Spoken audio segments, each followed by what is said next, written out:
Sido që të jetë, jeta vazhdon. E ne kalojmë tutje në një tjetër material që ka të bëjë me një tjetër këngëtare. Viti 2015 nuk ishte edhe aq i këndshëm sa i përket jetës personale të këngëtares Ryva Kajtazi. Mirpo, ajo nuk do të heqë dorë. Në vitin 2016 do të na sjellë edhe disa projekte të tjera muzikore e gjithashtu do të vazhdojmë me ëndrrën e saj. E për detaje më të hollësishme rreth këtij materiali e ndjekim vetë Ryvën në vazhdim.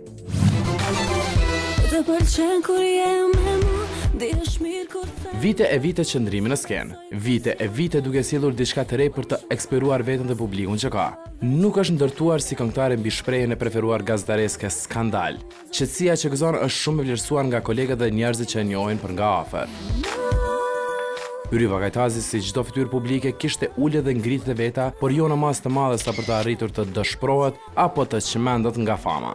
Menaxhimi që i bën vetes tregon që është e aftë të përdor emrin e saj vetëm për të mirë. Po të hapësh rrjetet sociale të këngëtarëve tjerë, është e pamundur të mos gjesh një foto të përbashkët me Ryvën. Kjo vjen si pasojë që është nga të paktat këngëtarë që ka muhabet të mirë me gjithë estradën, qofshin emra të rinj apo më të hershëm. U përshtatën supershtatëm, ajo ka kujdes në raportet e krijuara.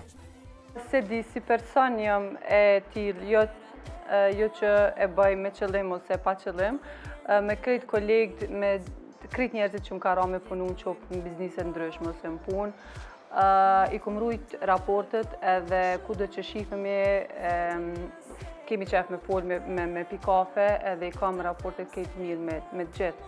Nuk muj me cek një rast të vetëm që ka ndodhë që unë jom përla ose ka pas në i keq kuptim mes një kolegës apo kolegë.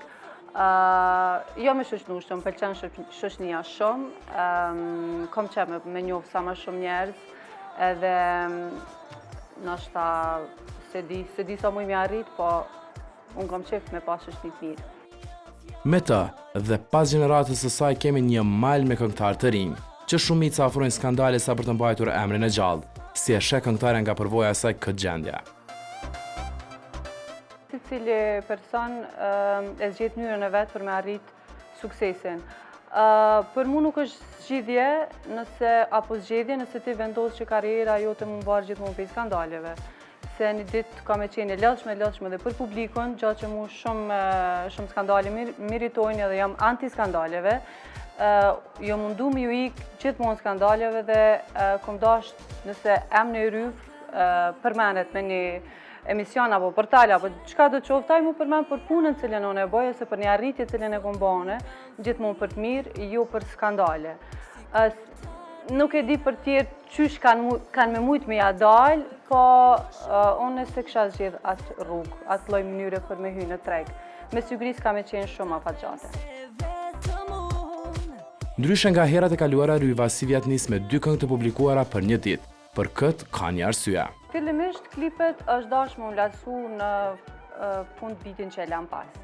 Po për disa probleme teknike dhe shëndetësore të mia s'kan mujt më u përfundu edhe me u lansu. Sido që tjetë, ato janë pothuajse gati dhe kam vetëm me jau dhanë, si me thonë, shtresën e fundit edhe me dalë mu lansu. Po tash, po kam pak ma shumë kohë me menu, jo për ndryshoj edhe pak qëto jo peshtir me edhe një skenë edhe do më thonë kanë me detaje shumë të vogla.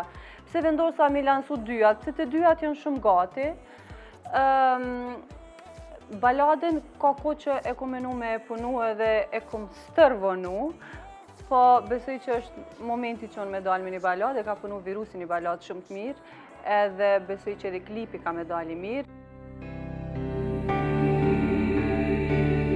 Duke lënë pak anash pjesën profesionale, Ryva gjatë ditëve që po lëm pas ishte pjesë e çdo shkrimi në mediat tona, për një gjë jo shumë të këndshme që sapo i ka ndodhur. Këngëtarja dhe bashkëshorti i saj Fidani po prisnin fëmijën e parë të vinte në jetë, por ndonjëherë ndodhen edhe gjëra pa dëshirën tonë. Në këto ditë që kalojnë nuk ishin të nevojshme as pak komentet e njerëzve që vazhdimisht shprehin në Instagram e Facebook nga më të ndryshmet. Fatkeqësisht njerëzit kanë ere përfitojnë